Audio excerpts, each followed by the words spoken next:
आप सभी लोगों का एक बार फिर से स्वागत है हमारे चैनल पर। आज के इस वीडियो में हम लोग जूनियर हाई स्कूल के लिए प्रैक्टिस सेट 2 है वो डिस्कस करेंगे। और ये जो घटना चक्र की टो सीरीज आती है कंपलसरी पेपर के लिए है, जो 50 क्वेश्चन है आपके सबके लिए जो कंपलसरी हैं उनके लिए टेस्ट पेपर है। तो ये सेकंड पार्ट है और इस टो सीरीज में कुल 20 टेस्ट हैं, तो हम 20 टेस्ट पूरे आपके लिए कवर करेंगे। अगर हमको इस पे ज़्यादा इंस्पिरेशन मिलेगी वीडियो पे, और वीडियो को आप लोग शेयर करेंगे, चैनल को सब्सक्राइब करेंगे, तो हम ये 20 पूरी सीरीज आपके लिए कंप्लीट कराएंगे। तो चलिए शुरू करते हैं। पहला प्रश्न है सेकंड प्रैक्टिस सेट में, निम्नलिखित शासकों में से किसने हर्षवर्धन को पराजित किया था। तो देखिए यहाँ पे राइट आंसर हो जाएगा पुलकेशिन द्वितीय। पुलकेशिन द्वितीय किस वंश का शासक था। तो चालुक्य वंश का शक्तिशाली राजा था पुलकेशिन द्वितीय, और नर्मदा नदी के तट पर इसने हर्षवर्धन को हरा दिया था। और इन हर्षवर्धन और पुलकेशिन द्वितीय के लिए जो सीमा रेखा है वो नर्मदा नदी थी, यानी नर्मदा नदी के उत्तर की तरफ पुलकेशिन द्वितीय नहीं बढ़ा और नर्मदा नदी के दक्षिण की तरफ है वो हर्षवर्धन ने अपना जो विस्तार है वो नहीं किया। तो इनकी सीमा थी नर्मदा नदी। और पुलकेशिन द्वितीय चालुक्य वंश का शासक था, हर्षवर्धन को इसने पराजित किया। और इसका जो वो था विदेश मंत्री, तो वो था रवि कीर्ति। तो यहाँ से ये इंपॉर्टेंट सवाल एक्स्ट्रा बनते हैं आपके लिए। नेक्स्ट है सीयूकी नामक विवरण निम्नलिखित में से किससे जुड़ा हुआ है। तो जो सीयूकी नामक विवरण है ये किससे जुड़ा हुआ है। फायान से है, अल्बरूनी से है, या मेगस्थनीज से है, या हुएनसांग से है। तो ऑप्शन यहाँ पे सही हो जाएगा आपका डी हुएनसांग। सीयूकी नामक में यात्रा वर्ण विवरण में यात्रा वृत्तांत में हुएनसांग ने ये वृत्तांत है जो हुएनसांग ने लिखा है। और जो चीनी यात्री हैं उन्होंने भारत का जो उल्लेख है वो भारत नाम से न करके यिंतू नाम से किया है। तो ये सवाल भी पूछा जाता है, ये काफ़ी डिटेल हो गया, जीएस में मुश्किल है लेकिन फिर भी पूछ सकता है।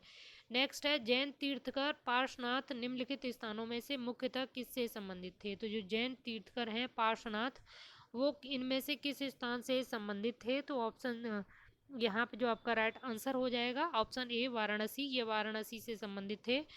और राइट आंसर थर्ड का आपका हो गया ऑप्शन ए। और ये कौन से नंबर के तीर्थकर थे। तो ये 23वें नंबर के तीर्थकर थे, 23वें नंबर के। और इनका जन्म वाराणसी में हुआ था, राजा अश्वसेन के घर में इनका जन्म हुआ था, और इनकी माता का नाम था वामा देवी। और जैन धर्म में जो अलग अलग तीर्थकर से रिलेटेड हैं अलग अलग चिन्ह हैं, तो इनसे रिलेटेड जो चिन्ह था वो था सर्प। तो ये पूछा जा सकता है, इंपॉर्टेंट है, क्योंकि 23वें तीर्थकर हैं, ये इंपॉर्टेंट रहते हैं 23वें तीर्थकर। 24वें आपको पता ही है। नेक्स्ट है गांधी जी ने करो या मरो का नारा किस आंदोलन के समय दिया था। तो गांधी जी ने करो या मरो का नारा है ये भारत छोड़ो आंदोलन के समय दिया था। भारत छोड़ो आंदोलन कब हुआ था। तो ये हुआ था 1942 में, 8 अगस्त 1942 को। और जो प्रस्ताव है इसका भारत छोड़ो आंदोलन का, ये कांग्रेस के किस अधिवेशन में था। तो ये ग्वालियर टैंक मुंबई में अधिवेशन हुआ था। इस 1942 के अधिवेशन में ही जो भारत छोड़ो आंदोलन है इसका प्रस्ताव है वो रखा गया था। तो यहाँ पे राइट आंसर हो जाएगा भारत छोड़ो आंदोलन, ऑप्शन डी। नेक्स्ट है शिवाजी का छत्रपति के रूप में औपचारिक राज्याभिषेक है वो कहाँ पर किया गया था या हुआ था। तो राइट आंसर यहाँ पे आपका हो जाएगा औपचारिक रूप से जो राज्याभिषेक है शिवाजी का वो हुआ था 1674 में, और रायगढ़ में हुआ था। तो ऑप्शन सी इसका राइट आंसर हो जाएगा रायगढ़। नेक्स्ट देखते हैं। और यहाँ पे जो इनका जो अभिषेक है वो करने वाले जो एक ब्राह्मण थे वो कौन थे। तो पंडित गंगा भट्ट ने इनका राज्याभिषेक है वो किया था। नेक्स्ट है दिल्ली के पुराने किले के वर्तमान स्वरूप का निर्माण निम्नलिखित में से किस शासक ने करवाया था। तो यहाँ पे आपके ऑप्शन है शेरशाह सूरी, अकबर, शाहजहां, बाबर। तो जो वर्तमान स्वरूप है इसका निर्माण किसने करवाया। तो ये शेरशाह सूरी का जो किला था उसके ही आधार पर अभी जो वर्तमान स्वरूप है वो था, जिसको पुराना किला भी बोलते हैं। ऑप्शन ए इसका राइट आंसर हो जाएगा। और शाहजहां ने भी दिल्ली में बनवाया था किला, लेकिन पुराना किला है वो शेरशाह सूरी का है। नेक्स्ट है भारतीय राज्यों पर अंग्रेजी प्रभुत्व स्थापित करने के लिए किसने प्रशासन में सहायक संधि प्रणाली का सूत्रपात किया था। सहायक संधि जो है सब्सिडरी सिस्टम में है वो रिलेटेड है। तो ये रिलेटेड है वेलेजली से, लॉर्ड वेलेजली से। ऑप्शन बी इसका राइट आंसर हो जाएगा। डलहौजी की कौन सी नीति थी। डलहौजी की नीति थी डॉक्ट्रिन ऑफ लैप्स। कॉर्नवालिस ने क्या शुरू किया। तो कॉर्नवालिस ने शुरू किया था भारत में स्थायी बंदोबस्त। और वॉरेन हेस्टिंग कौन थे। इनसे महत्वपूर्ण जो फैक्ट है वो है कि ये भारत पहले गवर्नर जनरल थे। ऑप्शन ए इसका, सॉरी इसका राइट आंसर ऑप्शन क्वेश्चन का हो जाएगा वेलेजली। हर बार मैं गलत कर दे रही हूँ यहाँ पे, वेलेजली। बाकी जो इनसे रिलेटेड मैंने फैक्ट बताए हैं वो भी इम्पोर्टेंट है, पूछे जा सकते हैं। नेक्स्ट है बक्सर की लड़ाई के समय बंगाल का नवाब कौन था? ये इंपॉर्टेंट है। बक्सर की लड़ाई के समय बंगाल का नवाब कौन था? तो बंगाल का नवाब था मीर जाफर। ऑप्शन बी इसका राइट आंसर हो जाएगा। यहाँ पे अंग्रेजों ने मीर कासिम को बिठाया, मीर जाफर फिर मीर कासिम, इस तरीके से यहाँ पे अंग्रेजों ने अपने हिसाब से, अपनी फायदे के हिसाब से कठपुतली जो शासक हैं उनको बिठाया था। नेक्स्ट है निम्नलिखित में से कौन poverty and un British rule in India के लेखक हैं? ये वेरी इजी है, ये तो सबको पता होगा। ऑप्शन डी इसका राइट आंसर हो जाएगा, दादाभाई नौरोजी। नेक्स्ट है निम्नलिखित में से किसने नील की खेती के संबंध में चंपारण में महात्मा गांधी को आमंत्रित किया था? तो चंपारण में महात्मा गांधी को आमंत्रित करने वाले थे राजकुमार शुक्ल। ऑप्शन सी इसका राइट आंसर है। और कहाँ पर आमंत्रित किया था? तो लखनऊ में राजकुमार शुक्ल हैं वो गांधी जी से मिले थे और यहाँ पर उन्होंने चंपारण आने के लिए उनको निमंत्रण दिया था। नेक्स्ट है भारतीय दलहन अनुसंधान संस्थान स्थित है। तो भारतीय दलहन अनुसंधान संस्थान ये कहाँ पर स्थित है? और 11 का राइट आंसर हो जाएगा कानपुर, ऑप्शन सी। नेक्स्ट है विशेष आर्थिक क्षेत्र है, SEZ है, ये कब घोषित हुआ था? तो ये पिछले टेस्ट में भी था और इसमें भी इसको रिपीट किया है, तो यहाँ पे राइट आंसर हो जाएगा अप्रैल 2000 में। और अब 1 अप्रैल 2000 को ये शुरू हुआ था। एग्जैक्ट जो इसकी डेट है वो 1 अप्रैल है। नेक्स्ट है भारतीय संविधान का अभिभावकत्व है जो किस में निहित है, यानी गार्जियन किसको बोला जाता है? तो सर्वोच्च न्यायालय। ऑप्शन सी इसका राइट आंसर है। नेक्स्ट है निम्नलिखित में से कौन सा भारत के संविधान द्वारा प्रदत्त 6 मूल अधिकारों में से नहीं है? तो समानता का अधिकार ये मूल अधिकारों में है, शोषण के विरुद्ध अधिकार है ये भी मूल अधिकारों में है, लेकिन जो धार्मिक की स्वतंत्रता का अधिकार है ये भी मूल मूल अधिकारों में है, विरोध करने का अधिकार है ये मूल अधिकारों में नहीं है। ऑप्शन बी यहाँ पे राइट आंसर हो जाएगा। नेक्स्ट है भारतीय संविधान के अंतर्गत निम्नलिखित में से किसे मूल अधिकारों का संरक्षक माना जाता है? तो माना जाता है यहाँ पे न्यायपालिका को। ऑप्शन सी इसका राइट आंसर है 15 का, न्यायपालिका। न्यायपालिका में आपका सुप्रीम कोर्ट, हाई कोर्ट सभी आ जाते हैं। नेक्स्ट है संपत्ति के मौलिक अधिकार को समाप्त किया गया था। तो ये 44वें संविधान संशोधन 1978 में संपत्ति के अधिकार को मौलिक अधिकार से समाप्त कर दिया गया था। 16 का राइट आंसर हो जाएगा यहाँ पर आपका ऑप्शन ए। नेक्स्ट है भारत में महिला समृद्धि योजना की शुरुआत हुई थी। तो महिला समृद्धि योजना है, यहाँ पे राइट आंसर हो जाएगा 1993। पिछले टेस्ट में 1993 एक डेट और इम्पोर्टेंट थी, वो थी कि यमुना एक्शन प्लान है वो औपचारिक रूप से लागू हो गया था 1993 में। और 1993 में एक डेट और इम्पोर्टेंट है, तो वो है एलिफेंट प्रोजेक्ट। नेक्स्ट है भारत में अक्षय पात्र फाउंडेशन संबंधित है, ये जो NGO है अक्षय पात्र फाउंडेशन, तो ये संबंधित है। 18 का यहाँ पे राइट आंसर हो जाएगा प्रत्येक विद्यालयों के विद्यार्थियों को मध्याह्न भोजन से।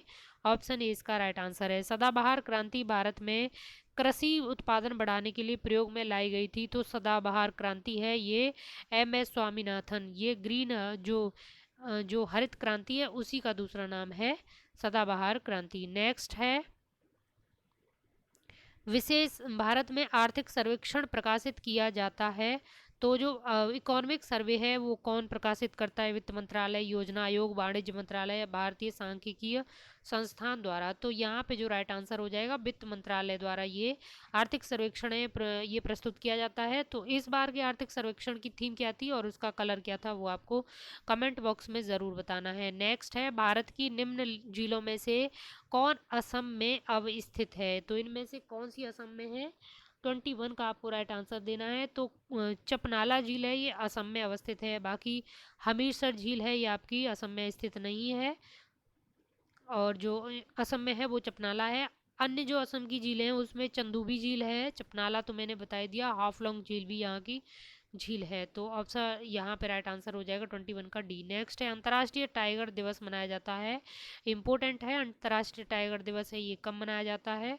वैसे ये डेट आपको याद होगी, तो इसका राइट आंसर हो जाएगा 29 जुलाई को टाइगर दिवस के रूप में मनाया जाता है। अब भारत में एक टाइगर रिजर्व है जिसको TX2 का जो अवार्ड है वो दिया गया है। TX2 इसका क्या मतलब है कि जो टाइगरों की संख्या थी वो हमको दोगुनी करनी थी, लेकिन इस टाइगर रिजर्व ने बहुत अच्छे से काम किया और टारगेट था उससे पहले ही इसने उसको अचीव कर लिया। जो टारगेट ईयर था उससे पहले, तो इसको अवार्ड दिया गया है। और उसका नाम क्या है? तो उसका नाम है जिम कॉर्बेट। नेक्स्ट है, भारत का राष्ट्रीय जैविक उद्यान स्थित है। तो भारत का राष्ट्रीय सॉरी भारत का राष्ट्रीय जैविक उद्यान ये स्थित है। 23 का राइट आंसर हो जाएगा ऑप्शन सी, नई दिल्ली में। नेक्स्ट है, निम्नलिखित में से किस वर्ष भारत सरकार द्वारा केंद्रीय गंगा प्राधिकरण का गठन किया गया था? केंद्रीय गंगा प्राधिकरण वेरी वेरी इंपॉर्टेंट है। 24 यहाँ पे राइट आंसर आपका हो जाएगा। 1985 में गंगा प्राधिकरण की स्थापना है वो 1985 में की गई थी। नेक्स्ट है, राष्ट्रीय जनसंख्या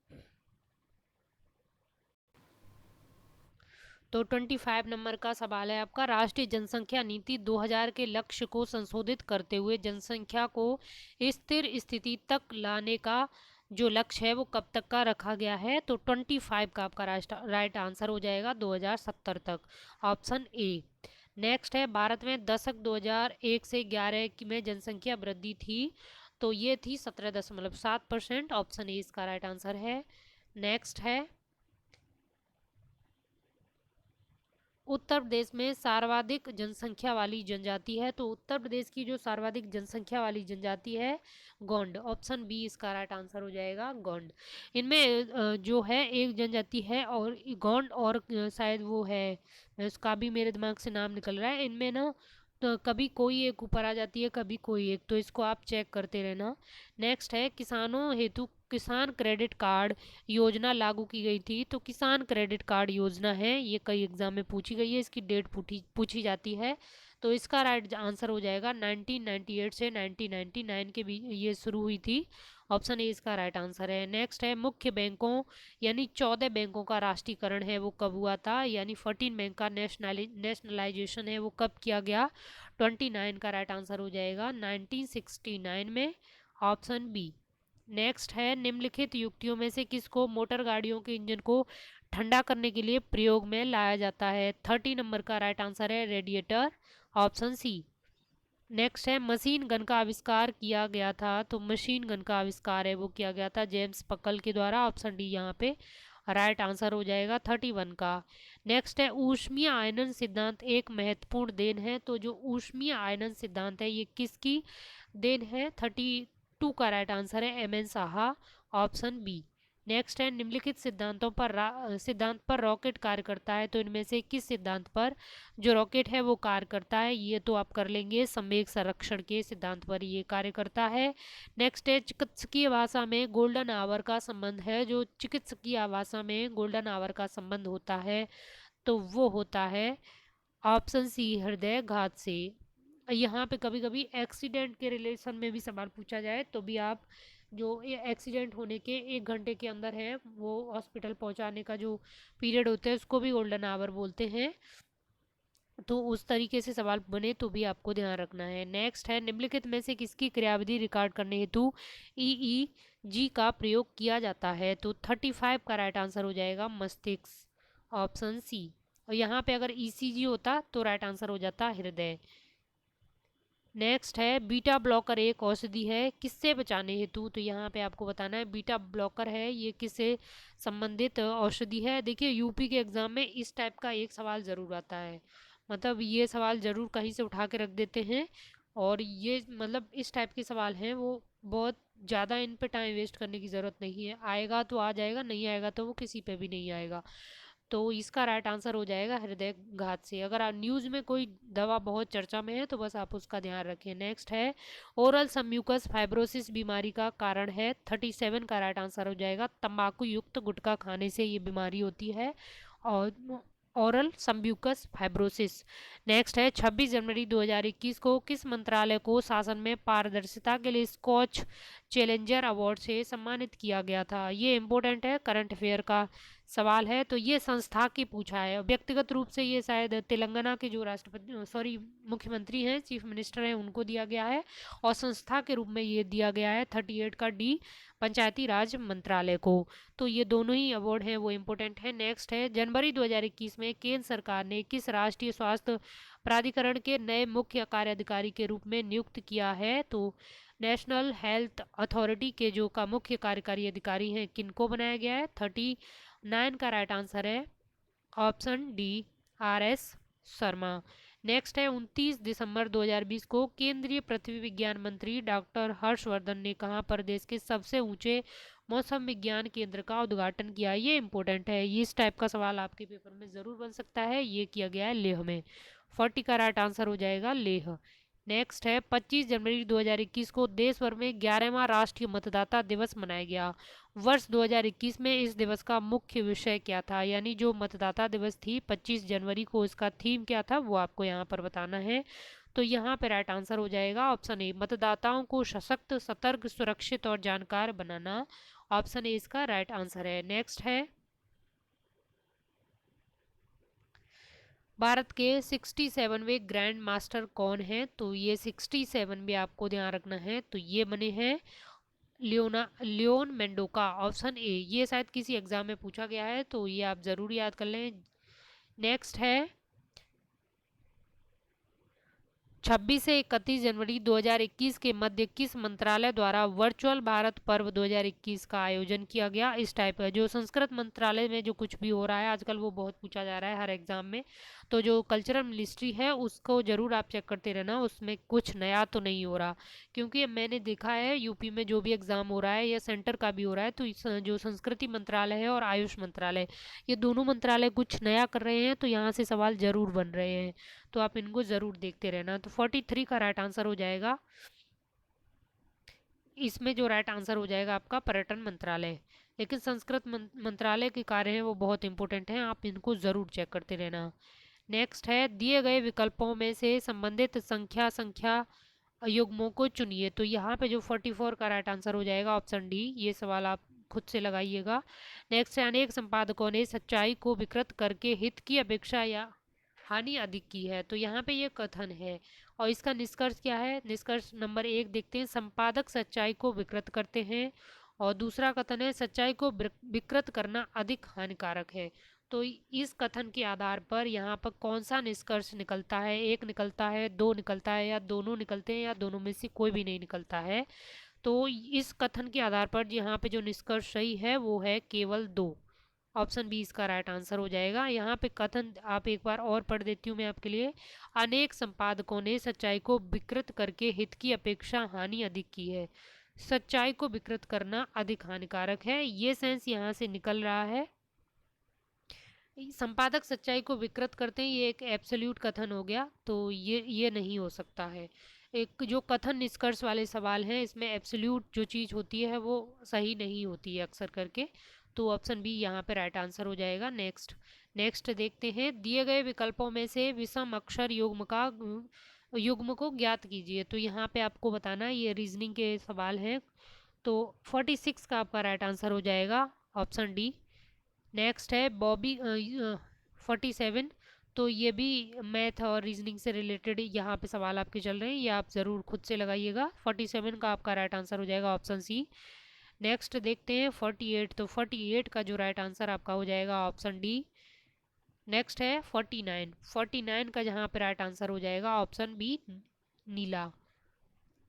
और आज का आखिरी सवाल है आपके लिए, 22 फरवरी 2021 को प्रस्तुत उत्तर प्रदेश बजट 2021-22 में मुख्यमंत्री कन्या सुमंगला योजना हेतु कितने करोड़ की बजट व्यवस्था है वो प्रस्तावित की गई है? तो देखिए, बजट से पिछले मॉक टेस्ट में भी एक सवाल था कि उत्तर प्रदेश के बजट का आकार क्या है, और यहाँ पर पूछा है मुख्यमंत्री कन्या सुमंगला योजना। तो यहाँ पे जो 1200 करोड़ का जो बजट है वो आवंटित किया गया है मुख्यमंत्री कन्या सुमंगला योजना के लिए। तो ऑप्शन सी यहाँ पे राइट आंसर हो जाएगा। कल आपके लिए जो प्रैक्टिस सेट नंबर 3 है वो आएगा, तो आप उसको भी लगाना ना भूलें। और आप चैनल पर नए हैं तो चैनल को सब्सक्राइब ज़रूर कर लें और वीडियो को शेयर भी करें। और अगर आपको वीडियो से कोई लाभ मिल रहा है या अच्छी लग रही है तो आप लाइक भी कर सकते हैं, वो आपकी चॉइस पर डिपेंड है। लेकिन आप वीडियो को शेयर करते रहेंगे और जो सब्सक्राइबर हैं वो सब्सक्राइब करते रहेंगे तो आपके लिए ये सीरीज बंद नहीं होगी। 20 क्वेश्चन है आपके, वो पूरे कराए जाएंगे। और जो जीएस पार्ट में आपके 50 क्वेश्चन का जो अलग से टेस्ट दिया है उसको भी यहाँ पे कवर किया जाएगा। तो आप इस सीरीज़ को फॉलो ज़रूर करते रहें। अगर आपको इसका पीडीएफ चाहिए तो आप हमारा टेलीग्राम ग्रुप है वो ज्वाइन कर सकते हैं, जिसका लिंक आपको नीचे डिस्क्रिप्शन बॉक्स में मिल जाएगा। और आप हमारे चैनल पे लेखपाल के लिए भी मॉक टेस्ट हैं, तो लेखपाल के लिए भी ग्रुप से एक प्रिपरेशन ग्रुप है अलग से, तो आप वो ग्रुप भी ज्वाइन कर सकते हैं। और यूपीएससी के लिए भी यूपीपीएससी का जो आरओ है उसके लिए भी ग्रुप है, और हाई कोर्ट आरओ का है उसके लिए भी मॉक टेस्ट हैं, तो आप वो ग्रुप भी ज्वाइन कर सकते हैं। इन सब के लिंक आपको नीचे डिस्क्रिप्शन बॉक्स में मिल जाएंगे। तो आपको जो सही लगे या जिसमें आप जुड़ना चाहते हैं वो उसमें आप ऐड हो सकते हैं और आप उसको शेयर भी कर सकते हैं। तो थैंक यू।